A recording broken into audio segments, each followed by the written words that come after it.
Por que agora esse assunto veio com tudo? É um dos principais temas agora discutidos em Brasília. Na sua área, na área de saúde mental, psiquiatria, psicologia, é preocupante o que a gente está vivendo? Olha, Lívia, é extremamente preocupante. Eu acho que agora, porque explodiu, né, com a legalização, que ainda precisa regulamentar, porque não está regulamentado. Então isso explodiu, que agora o jogo, a aposta está na palma da mão. Então a pessoa de manhã, à tarde e noite, ela vai fazer a aposta dela.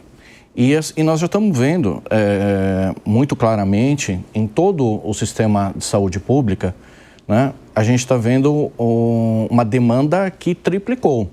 No nosso ambulatório, por exemplo, nós temos uma fila de espera enorme, que a gente vai fazer de tudo para dar conta, mas ela aumentou exponencialmente. É perceptível, então?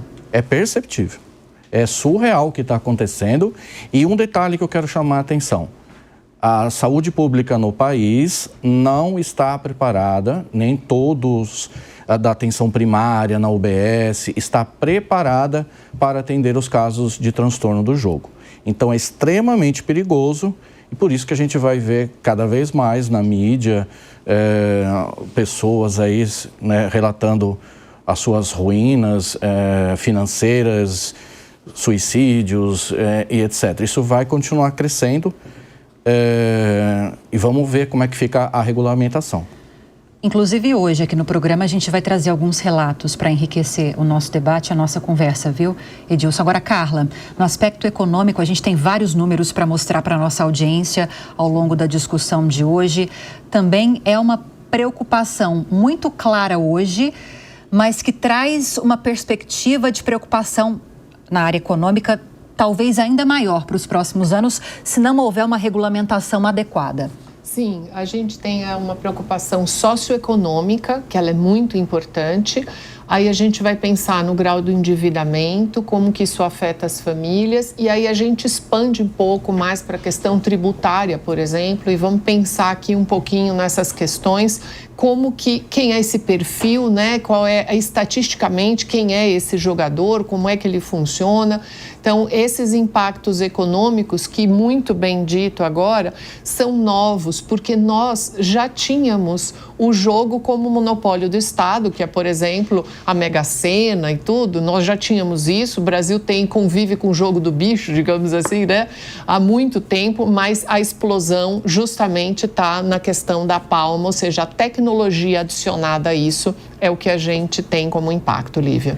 Fabiano, o que a gente espera, e nem sempre é o que acontece, é que haja uma regulamentação para que a população se adeque àquela regulamentação e passe a usufruir de um benefício, de um serviço, do próprio entretenimento, que é o caso. O que a gente está acompanhando é um movimento de uma regulamentação muito prematura em 2018. Aliás, houve uma autorização em 2018 e uma pré-regulamentação no final do ano passado. E agora, com as pessoas se envolvendo muito com essas apostas, vão surgindo as necessidades de regulamentação um pouco mais efetivas. E aí se discute esse processo agora, depois que as apostas estão já explodindo aqui no Brasil. Faz sentido esse movimento nesse caso? É algo que não acontece com frequência aqui no Brasil? O que explicaria isso? Olha, Lívia, a questão que a gente precisa analisar é o seguinte: o Estado brasileiro ficou 70 anos se escondendo dessa missão. O jogo estava aí, o jogo estava ao alcance de todo mundo, mas, como disse o professor, ele não estava ao alcance da palma da mão. O que nós tivemos agora, na minha visão, esse boom que nós estamos vendo, nada mais é do que as coisas serem apresentadas à realidade, às claras. Então, eu acredito que a literatura, inclusive acadêmica, tanto na área médica quanto na área jurídica, ela mostra que, sim, quando você tem a estruturação de um mercado, a legalização de um mercado, a abertura de um mercado, sobretudo na área de apostas, você tem a ampliação do número de usuários e, claro, você vai ter ali um primeiro pico de questões econômicas, de questões sociais, etc.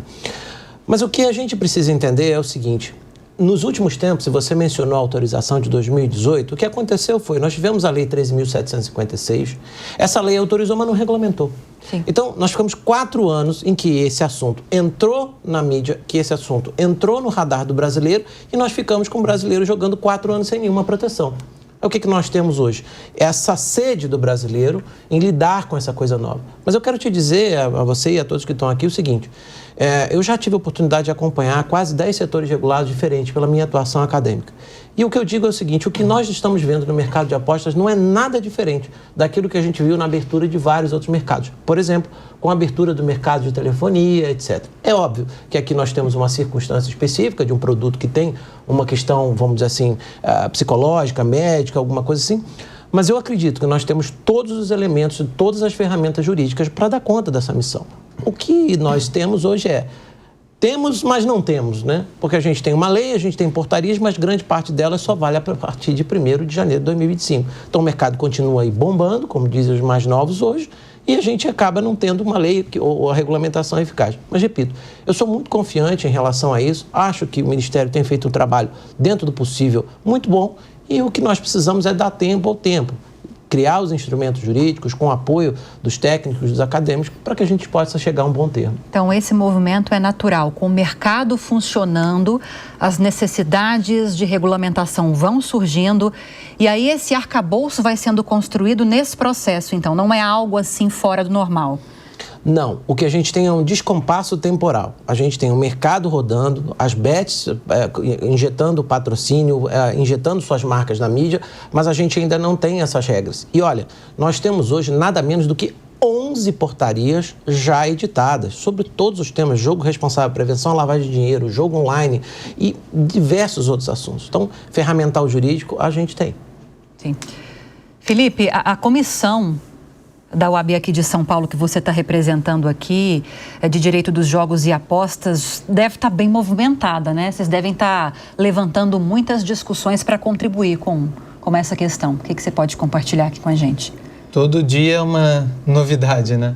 A gente tem discussões lá tanto no âmbito jurídico, porque obviamente é da OAB, então a maior parte dos membros tem formação jurídica, é de advogados, mas temos também pessoas de outras áreas, temos da área médica, temos pessoas que são envolvidas diretamente com as operadoras, com as plataformas, então as discussões são de todas as ordens e não ficam apenas nas questões jurídicas. A gente discute lá também as questões acerca da necessidade de haver essa preocupação com o apostador, de não haver um excesso de publicidade também para menores de idade, todas as preocupações que estão na ordem do dia e que o Poder Executivo tem também se manifestado a respeito e falado que, inclusive, teve a declaração recente do presidente dizendo que se a legislação, especialmente a regulamentação, não for suficiente, ele, até alguma bravata aí, mas ele vai